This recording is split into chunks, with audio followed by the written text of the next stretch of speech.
Welcome to an emerging forest, a safe place where we have the freedom to think about life without judgment.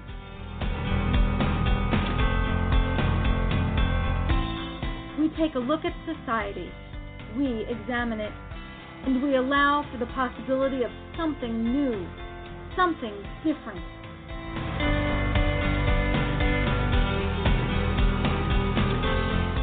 And now, here's your host, Alan Ritter.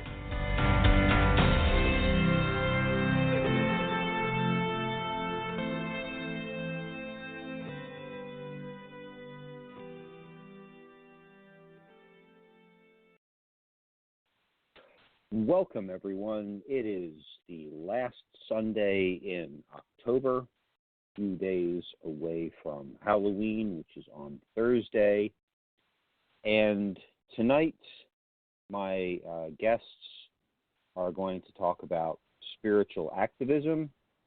And this is a call-in show. You can call in to be on the show or just to listen. And the number to call in is 646-564-9714. And without any delay, I'd like to bring out Dave Miller and Mirabai Moon. Welcome to the show. Hi, Alan. How are you today? Good. How are you? I'm Good Mirabai. to be back. Hey, Dave. Hi, Alan. Great to be here. So we're very excited to have you on. You have been going through all kinds of music over your life, and you've come to some realization that getting the message out through song is not just as a performer, but bringing everybody in a more participatory fashion, and I'm excited to hear more about that. So this is great. I'd like to give the audience, I'd like to give the audience just a quick background. You and I met back in the days when Kindred Spirits Fair was going on up at Mount Eden. And then I wouldn't say we lost contact, but we renewed our contact when I saw you at the Cranford Peace Fair. And that was a real nice. Right. And, you know, at that time I was really involved in New Jersey Peace Action. And, yeah, what a trip. What a trip is right. So you have been touring, and you're back from a U.S. tour, which is great. We'll talk about that at some moment. But why don't you lead us off by talking about where your head's at right now? Why is it called spiritual activism? Well, it's definitely not a term that I came up with myself. It is actually, you know, I was Googling about it, and it's about loving kindness. It's about working to create a loving, just, sacred, and sustainable world through means that are also loving, just, and sacred and sustainable.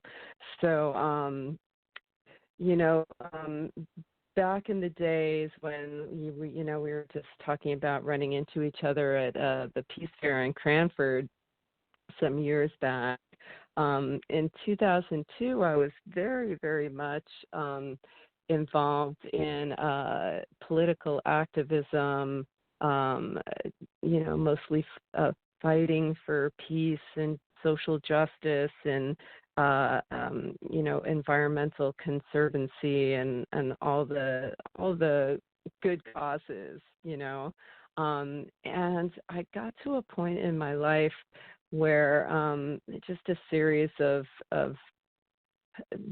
very shattering disappointments with things that were happening in the world and certain individuals being elected and just a lot of frustration that ended up just spiraling into like a really dark place of feelings of futility and despair, feeling that like no matter what I did, it didn't seem like positive changes were happening. And so I had to like step back from it all and it's like when the student is ready, the teacher appears. Like whatever you need to learn to bring you to the next place on your evolution just kind of unfolds. And, at that time, there was a lot coming out about, quantum physics and the law of attraction. And I remember seeing the movie The Secret when it came out, and there was the thing that stood out more than anything else in the whole movie was that Gandhi quote, "Be the change you want to see in the world." And it was this huge aha moment for me because I realized that I had just been just so angry and like I was slamming my fists against this stone wall. That's what it felt like emotionally when I was, when I was writing all this music at the time that, was about spiritual activism, not spiritual activism, but just like political activism. And I was really bringing attention to all the things that are wrong in the world. And, over the last decade or decade and a half, I've just realized that whatever that we're putting our focus on and energy on, we are, in effect, empowering that situation to continue. So the more I was pushing against something, it was pushing back at me. It was, in effect, keeping it going. So I realized I want to be the change that I want to see. What does that look like? Like if I want to see peace in the world, okay, I have to be peaceful. Obviously, I wasn't peaceful. I was, very unpeaceful internally. So I started focusing my life on learning how to become that peace. So in my own little way, I could generate peace at least around me. And I got it kind of turned on to Kirtan music and all this, really great yoga, meditation, all this stuff that really has changed my life. And I was really staying away from watching the news or even really paying much attention to what was going on because it would just disturb my equilibrium emotionally so much. And I feel like after 15 years, it has got to be about that long by now, I finally feel like I have enough equanimity that I can, revisit this thing, called activism, but to revisit it in a totally different way than I had done before. I still have all the same political opinions that I had in the past, but, I guess what I'm coming to is that all of us here, we're all souls, right? We're all, we all have a spark of the divine within us. And any given person, whether it be, somebody in a political party that I, have a disagreement with, who's to say those people are all God in drag, and everybody is here for a reason, and everybody is doing what they're doing for a reason. And I've been listening a lot to this guy, Matt Kahn, and he talks a lot about how everything happens is everything helps everything, is how he puts it. And to look at anything that's going on at any given point and say, how is this helping? And it's like this conscious decision to find the silver lining in things. And so anyway, so it's kind of where I'm coming at in spiritual activism, that maybe somebody's here to just be a catalyst, and maybe we need a large fire under our butt to really make the changes that we want to see.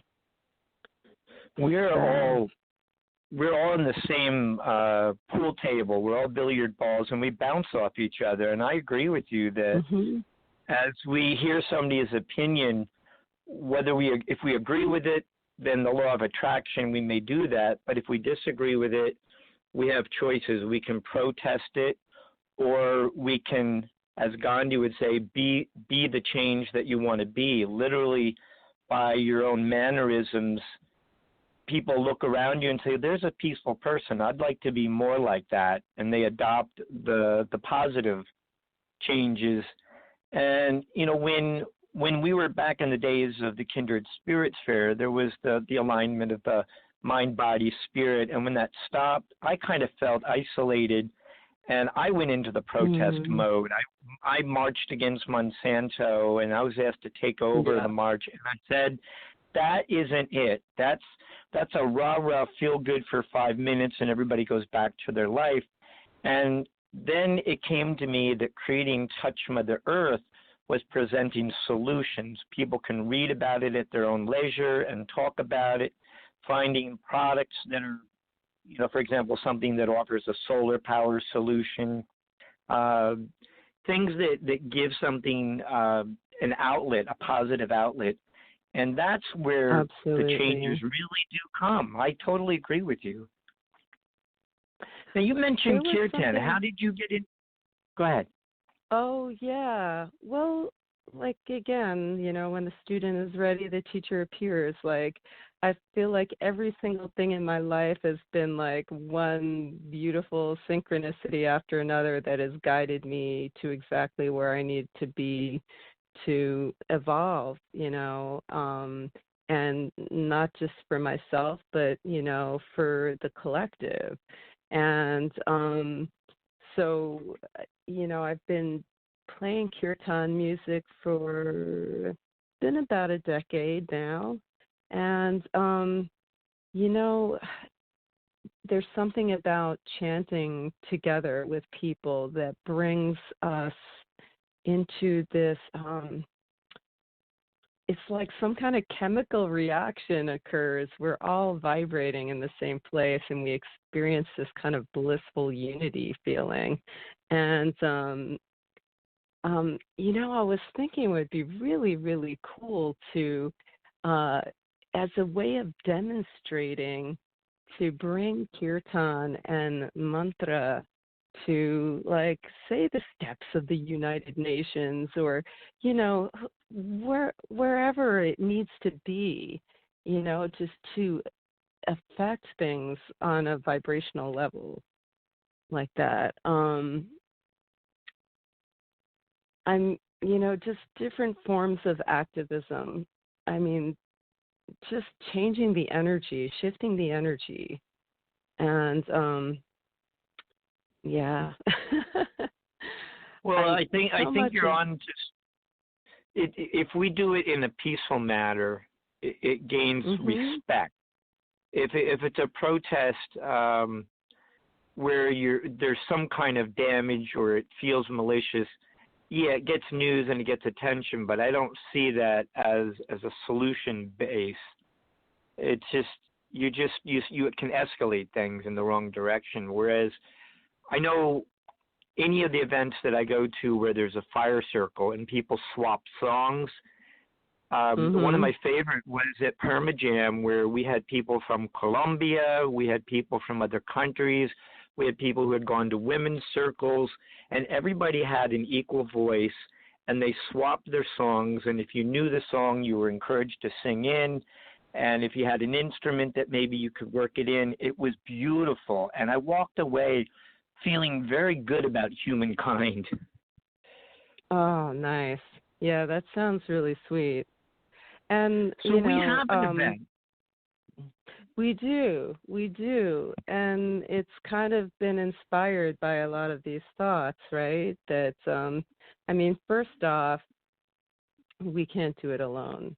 the most important thing I think we can be doing right now is to be building our tribe and building community, loving, supportive, compassionate community where we can just sit and just kind of exchange ideas, but really keeping it positive, like not just sitting around and complaining about the way things are, because that's just, like we were saying, what we expect, we're just going to see more of. And like we need to consciously hold a positive expectation for the future, that we can be the tipping point, and that anybody at any moment can wake up.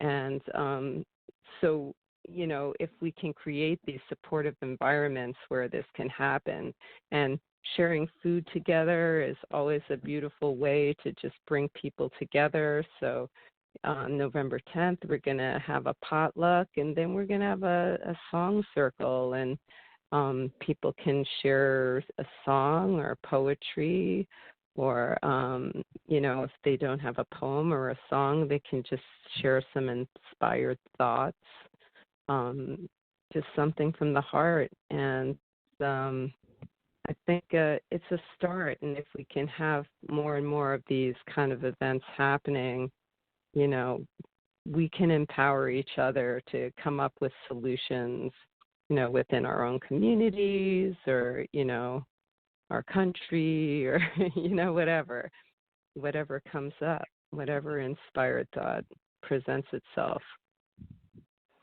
Well, I see it as the 100th monkey. Once it reaches that tipping point, it jumps and leaps and grows. And so, people will come to our event in November, and then maybe they'll host the next one, or they'll go to another one, but they'll bring some friends. And then, like you said, there's that time to have exchange of ideas, to create solutions, rather than just, trying to hammer it out. And nothing ever gets done if you just naysay it. But if you think of positive solutions,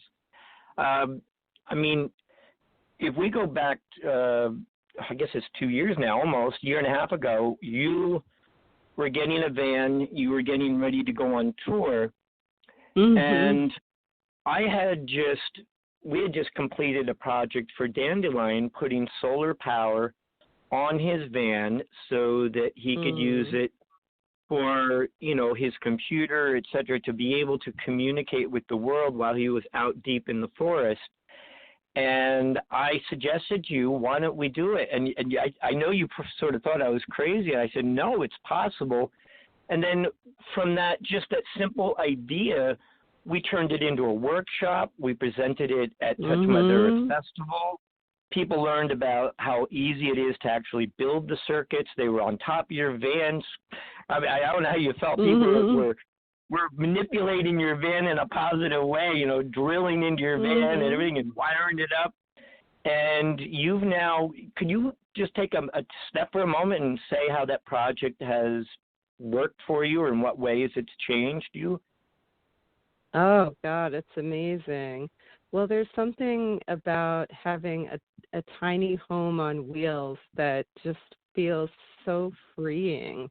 Like you can go anywhere and do anything. It feels like, obviously I can't drive my van up a mountain if there's no road, but but the point is that it just feels like the ultimate freedom, and the fact that I can just be mobile and I can connect with our tribe all over the country.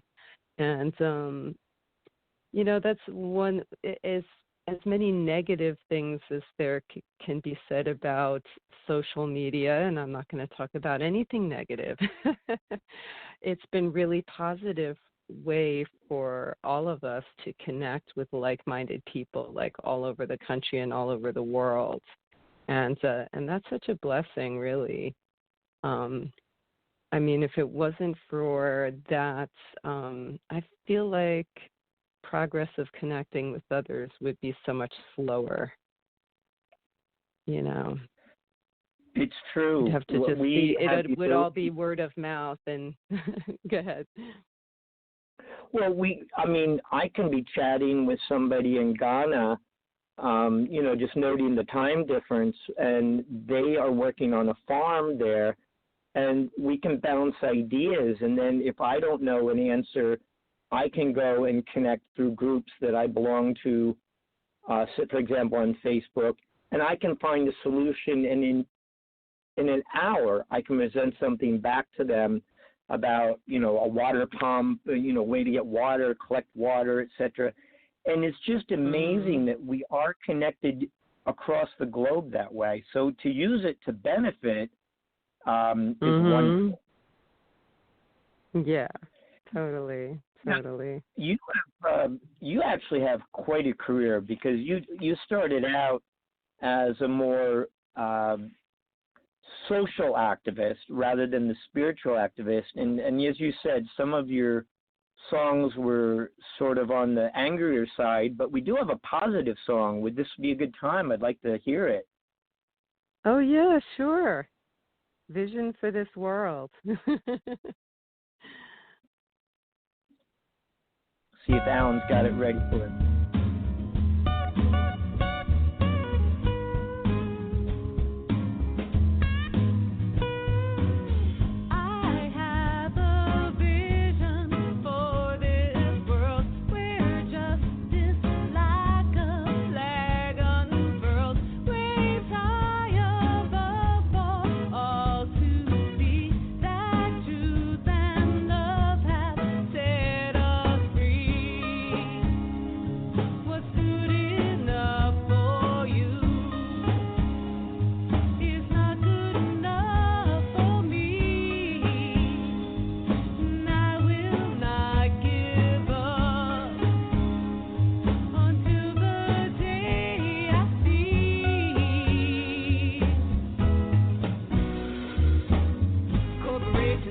To care about the earth and everywhere.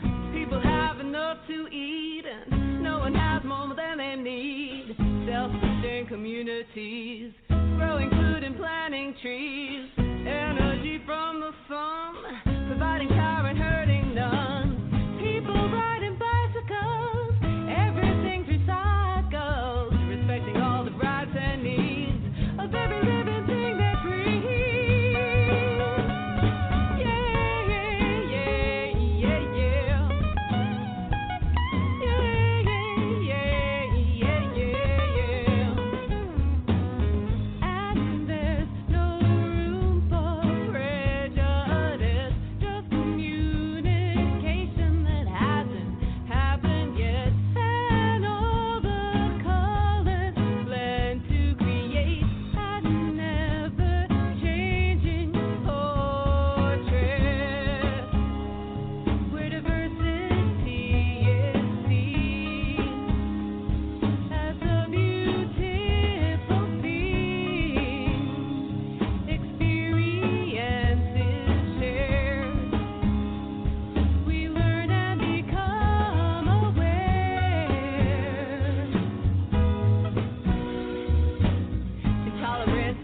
The past, world peace is within our grasp. The people's voice is always heard, and the government heeds our words. Forests and wildlife are preserved. The cops are really here to serve. No one's a minority, 'cause we're just one big family. Companies that don't pollute, clean air and natural food. The water's always safe to drink. It's always safe to say what you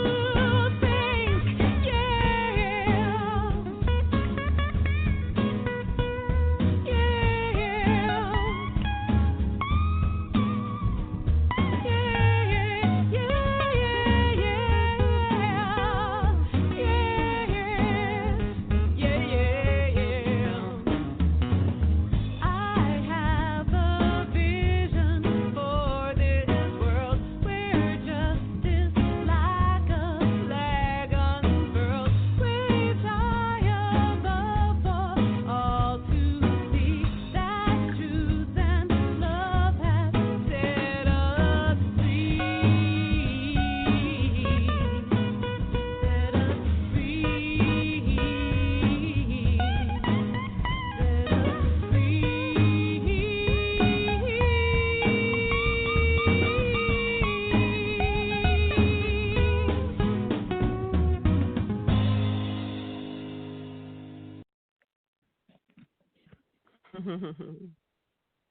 Kudos.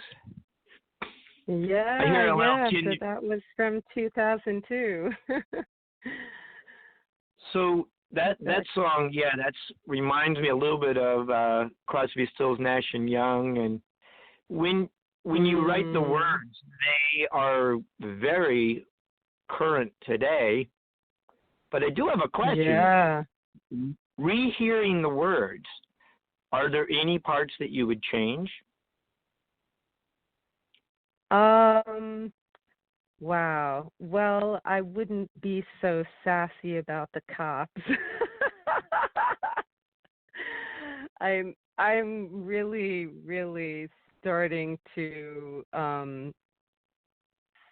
try and see the goodness in everybody at all times. And which could be challenging at moments. But anyway, I think all of it is pretty applicable. It's really just envisioning, a world where, the things that I value, and I know a lot of us, certainly all the people we're friends with, believe and feel, what we would like to see our world to look like. And, it comes down to, doing things not for our own personal, betterments so much as for the whole world, for everyone, taking everybody into consideration when we do things and not, selfish ends per se. Not that, because, when things are good for everybody, inevitably it's good for us too, So it's taking a more compassionate approach to the way you live your life and what you try to do and helping others. Kindness, it's kind of making kindness your top priority. Kindness and compassion. And on that great statement, it's time for the break. Hey, everyone, after the break, this is a call-in show, and the number to call in is 646-564-9714, but right now we're going to listen to Dave the Bard, Hal and Toe.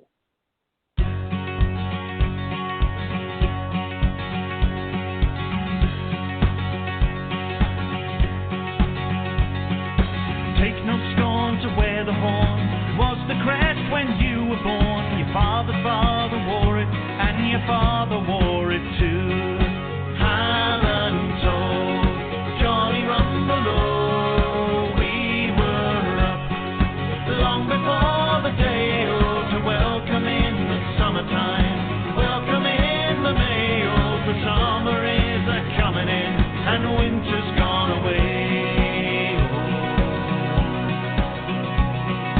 Robin Hood and Little John have both gone to the fair, and we shall to the merry greenwood to hunt the bark and hare. Oh, Hallantoe, Jolly Rumbelow, we were up long before the day to welcome in the summertime, welcome in the May. The summer is a-coming in, and winter's gone away.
tune in to International Pagan Radio.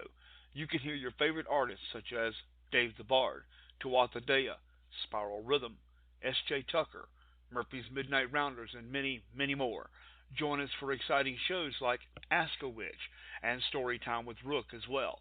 www.internationalpaganradio.com on the net or on TuneIn Radio on your mobile devices. Join us on Facebook and Twitter too. International Pagan Radio, all pagan, all the time.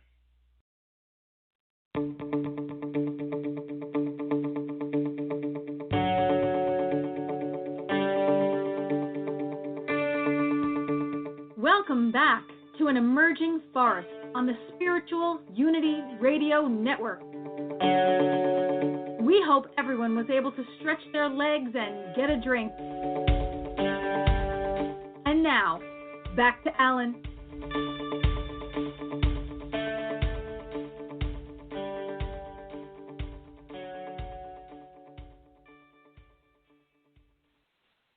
Welcome back.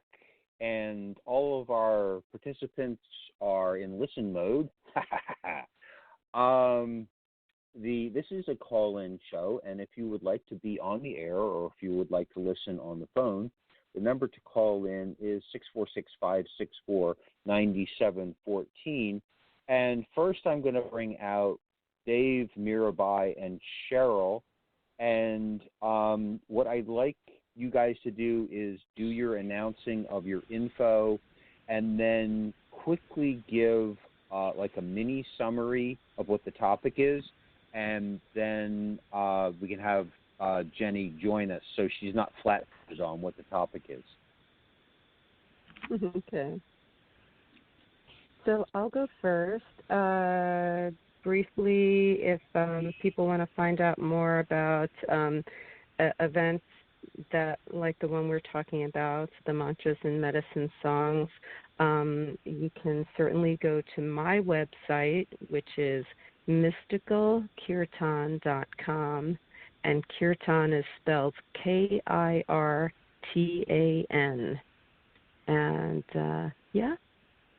And our event is November 10th at the Sanctuary on Abbey Road in Middletown, New Jersey. And it's going to be from 5 to 8 o'clock. It'll be a vegetarian potluck and a song circle. And we will be discussing spiritual activism as well there. Okay, Dave. And Mirabai, it's Cheryl Glover, and we're so excited to host you at our site on November 10th. I just wanted to remind everybody that you can find all our calendar updates and all our events at touchmotherEarth.com/events. And we have a calendar up there with October, November, and December, and the ongoing events. And you could RSVP and help us get a good count for the evening. So we're excited to host you on November 10th. Yay, me too. One of the things I wanted to ask you about, though, if I could just jump in for a second, is that I'm hard of hearing. Now, you probably don't know that. And on behalf of all the hard of hearing people in the world, I find music transcends language. Like sometimes that I can't hear voices, okay, or the complete content, but I could hear with my heart. And I think a lot of what you were talking about this evening, and being ready and being, actually in that moment and enlightened, so to speak, comes from a universal language, and that language is music. Absolutely. And, so I was wondering if you could speak to that experience, on the other side, those of us who don't hear as well, see, really connect that language is music. And on your side, actually bringing that content out into the world, and that connection, brings us to something political. Right. Well, I mean, part of what I really love the most about chanting Kirtan is it was taking the focus away from stuff that was really like mental, like in the head about, you know, thoughts and ideas about things, to this space of going into no mind and into the heart and into sensation. And it's funny, last night I was playing a kirtan in Connecticut, and, you know, as soon as I hit that first chord on the harmonium, I can just go way out into the stratosphere with this sound. And for those of you who don't know what a harmonium is, it's an acoustic organ that makes this droning sound that it's like so profound. And so how I always start my my events is having people first focus on their breath and just drop into this space of stillness as they're listening to the harmonium and listening to their own breath, and just kind of arriving in the present moment and kind of letting everything else kind of fall away. And then we all connect our energies together by chanting Om. And all the mantras are all just really uplifting. And so it is a very heart-centered activity, and as opposed to, you know, really a thought-based one. I could really feel that when you just described it. Absolutely. I was there with you. That's cool. Yeah. I agree with you, because a lot of the lyrics are in Sanskrit, and few of us read it, speak it, or know it, but we can sing it, and you can feel it through the vowel sounds versus the consonants. It's definitely music that goes into your chakras, and it just lifts you up. And I also noticed that, you know, you don't have to be a singer to join in. You simply feel it and let your heart do the singing, and then you walk away with this sort of profound feeling internally of, you know, you get something from it, even though you're not knowing what the lyrics are. Right. Well, you know, the words are the mantras themselves are the sound body of God. They carry a vibration that's kind of, you know, we don't have to know what they mean for them to have the same power and effect. They just work on us. It's really amazing. And when we have our gathering on November 10th, there's going to be some a mantra that I'm going to share with everyone. That's it's kind of like, if you're in a negative thought process, if you recite this mantra, it's like putting on the brakes, and everything reverses and goes in a positive direction. So these mantras are medicine. They're very powerful, and we can utilize that to change our energy vibration. And I, you know, getting back to like spiritual activism, that's like, to me, the most important thing is to be able to shift vibration. You know, first starting with ourselves, because we live in a world that's, we're told all the time, you know, if we're watching TV and stuff, be afraid. You know, it's either, you know, we watch so much violence and stuff on television that we become desensitized to it. And then on the other hand, you know, when we watch the news and stuff, it's just like this barrage of all this negative stuff that's happening in the world. And I highly recommend just, you know, either tuning most of it out or just like taking it in very small doses, because we should be focusing on the beauty that's all around us and focusing on, you know, the things that bring us joy and bring our vibration higher. because the more, like, everything around us is energy, and every thought, every action, every word, that we do individually is affecting the energy all around us. And there's ripple effects. It's like throwing that pebble into this large body of water. Those ripples just kind of keep going out and out and out. So if we're creating, all these loving, beautiful vibrations, and we're walking down the street and we smile at people and we're kind to people, like, that's going to be rippling out. One moment could change somebody's entire life, It's like, it's pretty deep, but if we believe that we can create heaven on earth, we really, really can. We just need to hold each other's hands and, walk each other there. And I really believe that it can happen.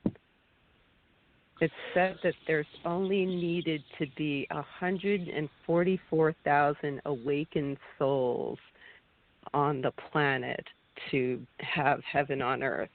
And that's a pretty small number relatively. Imagine that. Just like one city.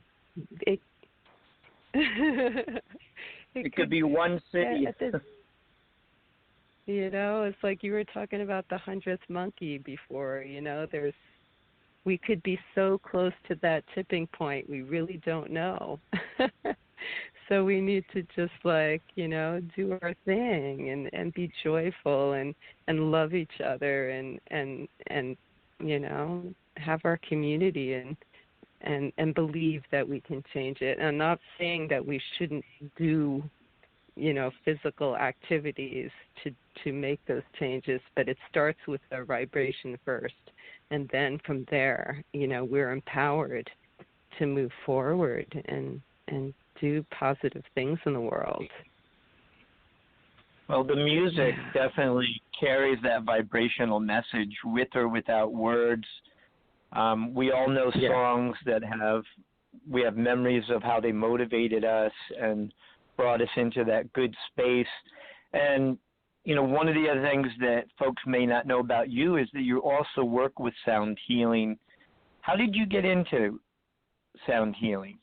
Was it an offshoot of Kirtan for you, or?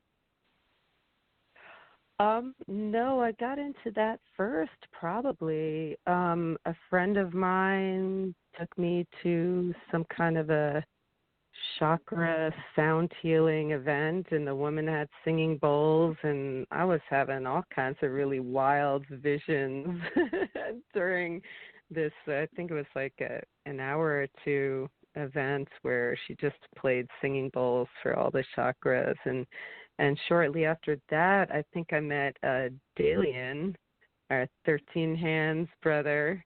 He used to teach yoga in Montclair, and he would incorporate sound healing in his like at the end during Shavasana.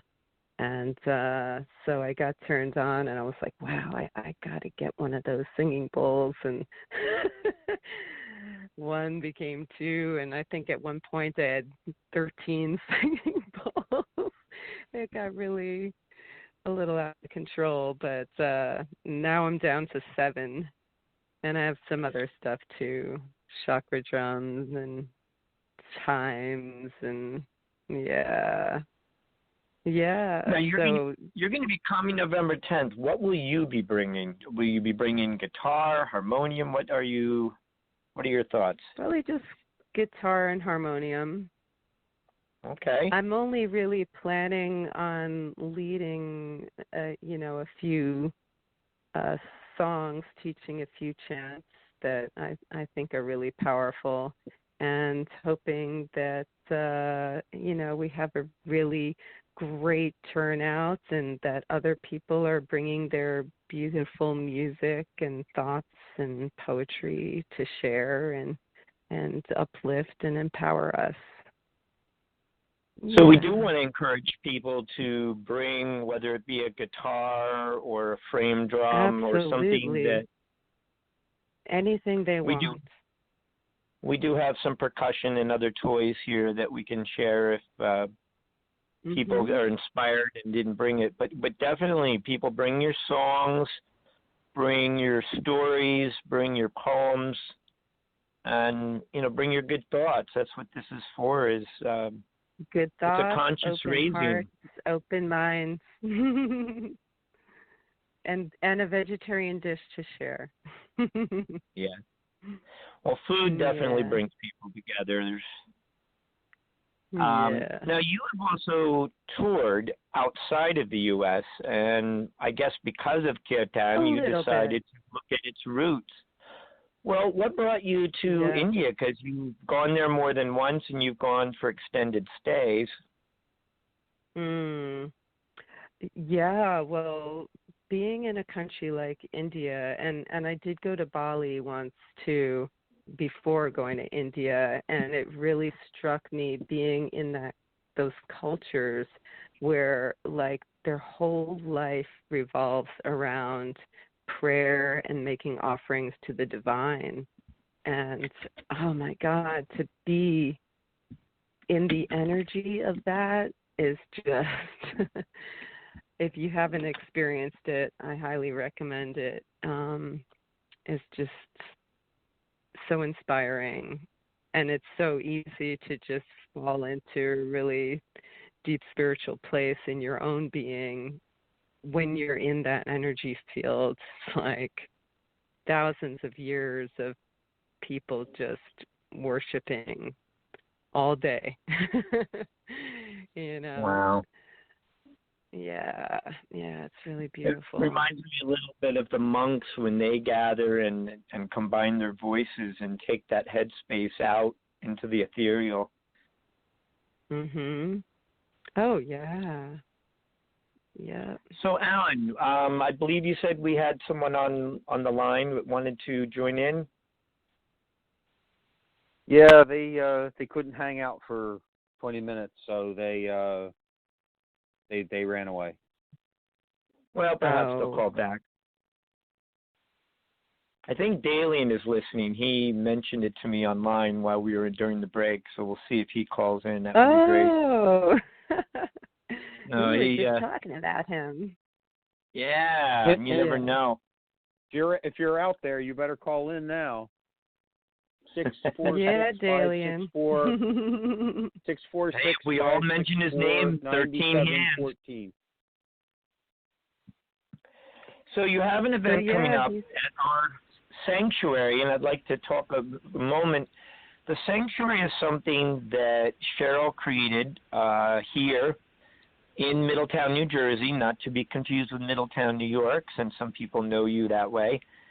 And when I first walked into it, I felt an immediate presence and at home. We have Native American artifacts.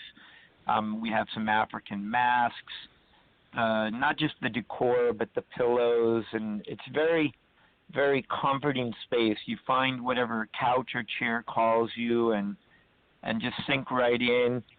And so when Cheryl and I started dating, I was at a point of deciding to move. Actually, my landlord said move, but I spoke with her, and I kind of wanted to go somewhere, maybe go off to Costa Rica or explore somewhere. And I said, well, I'd have to put my stuff in storage. And she said, well, you could store it here. And about 2 weeks later, she said, or you could move in. Aww. Nice. Our relationship kind of took off like that in everything that we did. Nice. But I also want to mention that the space, when I moved into the house, I never allowed any food in there. And there's only been, I'm a channel, so there's only been spiritual work and music and things like that. So I kind of kept the place extremely holy, so that it was never compromised. Oh, right, that's Dave? great. And shoes off in the house. All right. No problem there. Any excuse to not have shoes on, I'm down with that. Oh, winter is so hard. You're having to keep those shoes on outside. Well, it's just for a passing moment, and then they come right back off. Yeah, totally. So you were talking about India. What did you walk away from when you went there? Did you meet any specific teachers, or did you visit any temples? Oh my God! Well, of course, like hundreds of temples. That's a big question. Every time I go, I learn so much, and I take so much home with me. But I don't know how much time we have, but I did want to, if I could, read for you guys the 12 keys of spiritual activism. Can I do that? Absolutely. Okay. So, number 1, all actions must be based on compassion. Number 2, compassion flows from the understanding of the connection between all living beings. And God, I really love that so much because, it is so holistic, and we are all connected. We are all one. It's just this illusion of separation. Number 3, compassion must be applied with wisdom. Number 4, apply synergy and teamwork to accomplish goals. What we were talking about, we can't do it alone. We need each other. 5, spiritual activism is the pursuit of service for the good of all, not for the advancement or benefit of individuals or selected communities. Number 6, pursue integrity, honesty, and dignity in the conduct of your actions. Number 7, do not defame your detractors or those who doubt you. Number 8, raising another up raises you up as well. Number 9, learn to listen to your heart and not your mind. Number 10, search out viable and sustainable solutions. Number 11, do not judge yourself simply by the results of your actions. And 12, let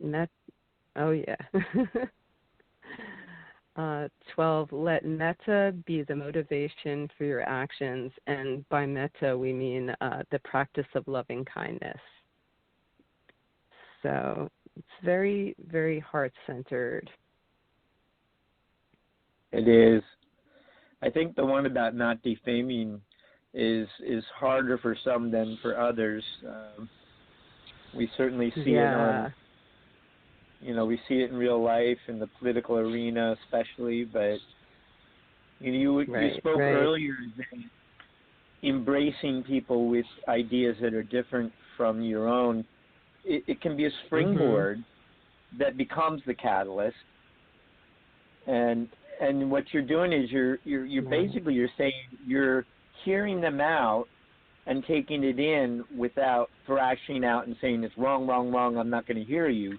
You're allowing them to have their equal opinion, and you may even find something in that resonates, and then you can take that part within you that feels good and use that in your own, carry that on in your own life.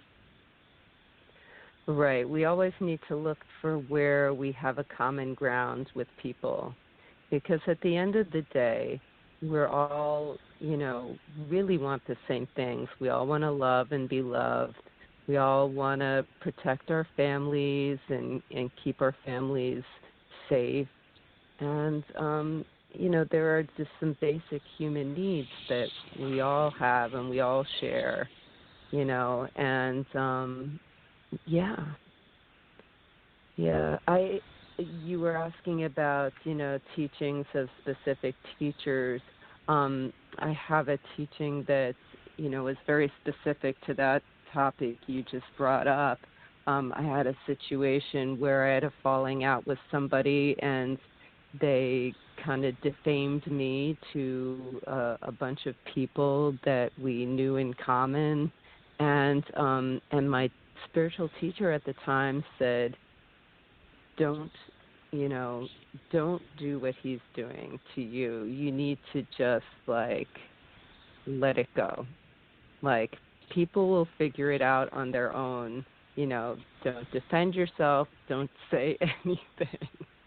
And it was so hard. Oh my God. Like, I wanted to clear my name, and, I wanted to shout to everybody, this is what's going on. And that was such a growing experience for me, to just show by example, who I am, let people decide for themselves.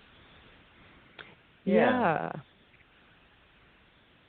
It's also interesting. Yeah, it's also interesting to look at that equation and say, okay, there's 1,000 people that you're saying, I wish I could clear my name with these 1,000 people that the other person defamed yourself with, but it's more of a growing experience if you let them figure it out than it is if you come rushing in and say, no, here's who I really am. And you also get to figure out who the quick ones are, because they'll be coming to you saying I think I figured out that so-and-so is really not doing a service to me, and I'd rather listen to you. And they don't even want to say anything bad about the other person, because they're looking at the way I look at it is it's universal service. And even the person that defamed you is doing you a service, because you can watch how you act, and you say, well, would I rather just rush in and start spraying everything with a fire hose, or should I sit back and watch other people and give them an opportunity to skill up? And so I look at the whole thing and I say, everybody has a vision, or everybody has an opinion. This is an Arnold Kaufmanism. Everybody has an opinion and everybody's right. So we look in the world and everybody's doing certain things and we don't like those things, but we're... Uh-oh. Everybody dropped off. Mirabai, call back. Call back, Mirabai, call back. So we don't like those things, but as we've been talking tonight, we need to be the things that we want to see in the world, and realize that the things that we don't like in the world are actually service to us, because they chafed us into allowing ourselves to define who we are. Absolutely. So all these political knives that we look at and say, I'm not that knife, I'm not that knife, I'm not that knife, allowed us, you look at them and you say, thank you for your service in allowing me to discover that I'm not that. And thank you for allowing me to discover that in order for me to bring what I need to bring into the world, I can't be pointing at you, because then I can't bring my own vision into the world. So I love people who are activists. I love people who march. I love people who point at the present political system, because they have allowed me to see that that's not what I want to do. But they have to exist in order for you to say, look, I'm discerning that I'm not that. And so there's the situation. My mind has gone to the point where I love everyone, because everyone everyone has allowed me, everyone is my teacher, because I can look at everyone and say, I'm not that. The reason everyone, the reason you exist, and the reason it's a community. It's a community of loving kindness, and my personal opinion is this is heaven, because we get to define who we are and where we want to walk on our experience journey to have the experience that we need to have in order to build our soul experience line, which allows us to grow. But in order to do that, there have to be all of these other people doing what they're doing, which is exactly the same as what we're doing. So this is a community dance. And this is love. You are dancing exactly where you're supposed to be. Nobody's hurting anybody else because it's a bunch of souls. But human bodies die, but the soul has the experience it needs. So that's the definition to me of bliss. You're doing exactly what you need to be doing. So my opinion is this is heaven. We're all just evolving. Heaven. We're evolving exactly the way our soul says we should be evolving, because our soul creates the next moment. Right. It's all in perfection, really. And when we can look at, And then we get people who also do us a service, who say, this is morally wrong, this is morally right, this is something you should do, this is something you shouldn't do. And I say, well, it's all here to help us define who we are and who we aren't, so it's all good. Or everything is happening to help guide us deeper into who we are, our real highest self. Yeah. Well, everything helps everything. Something. Everything helps something. I try to take the ascension and good and highest and enlightened words out of my vocabulary, because I look at it as a level plane, because everybody out there is helping me and I'm helping everybody out there. So as far as for me to go and say I'm on a higher plane than someone else, it's for everybody's quote unquote highest good, but we're all contributing, so we're all on the same playing field. That's beautiful, Alan. Yeah, totally. Thanks so for we want to sharing encourage that. people. We want to encourage people to join in song and in medicine, which I really like, in a sharing fashion on November 10th here in Middletown, New Jersey. Those of you who are on Facebook, you can find us